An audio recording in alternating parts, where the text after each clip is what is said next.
آج ہم بات کرتے ہیں لاہور سے تعلق رکھنے والے ایکس مسلم اویس اقبال صاحب کے بارے میں۔ اویس اقبال صاحب ایک ایتھیسٹ ہیں، وہ ہر چیز ایکسپلور کرتے ہیں۔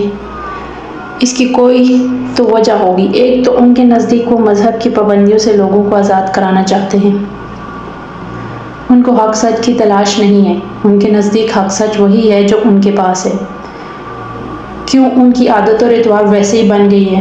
مقصد ایتھیزم کو فروغ دینا، شاید وہ ان کی عادت و اتوار پہ پورا اترتا ہے، اور اسلام یا مذاہب کے تو اصولوں پر پورا اترنا پڑتا ہے جو ان کے بس میں نہیں ہے۔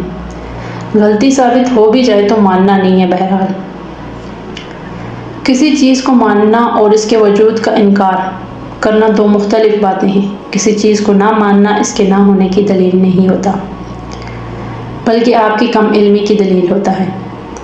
ہو سکتا ہے وہ چیز موجود ہو پر آپ کو علم میں نہ ہو۔ کسی چیز کو ماننے کے لیے اس کا سائنسی اصولوں پر پورا اترنا بھی ضروری نہیں ہے۔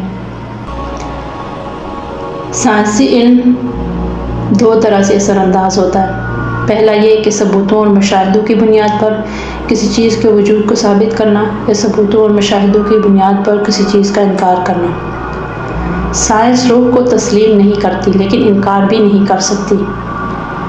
جس طرح ماننے کے لیے ثبوت ضروری ہیں، اس طرح نہ ماننے کے لیے بھی ثبوت ضروری ہیں۔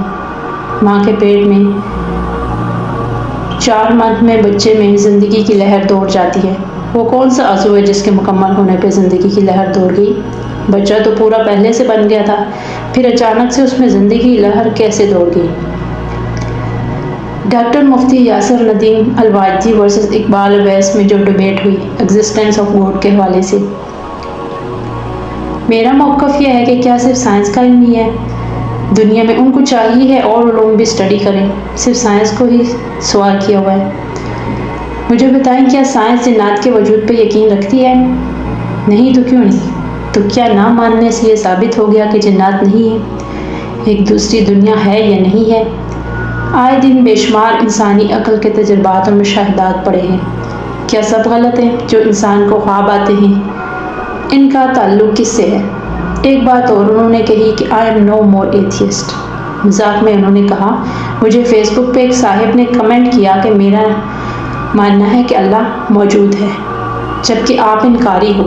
جب ہم مر گئے تو اللہ موجود نہ ہوا تو کچھ فرق نہیں پڑے گا، اور اگر اللہ موجود ہوا تو میں تو جنت کے مزے کروں گا اور آپ دوزخ میں چلیں گے۔ اس کے جواب میں انہوں نے کہا کہ کلمہ پڑھ لیتا ہوں، اگر میں مر گیا تو مسلمانوں کی بجائے کرسچن کا گاڈ نکل آیا یا دوسرا گاڈ نکل آیا تو گاڈ تو ایک ہی ہے۔ اللہ پر تو آلموسٹ سب کا یقین ہے، عقائد الگ الگ ہیں۔ آپ تو سرے سے خدا کے ہی منکر ہوئے ہیں۔ الہامی مذاہب یہودیت، عیسائیت اور مسلمان، الہامی مذاہب بھی سب خدا پہ تو یقین رکھتے ہیں، ایک ہیں، ان کے عقائد مختلف ہیں۔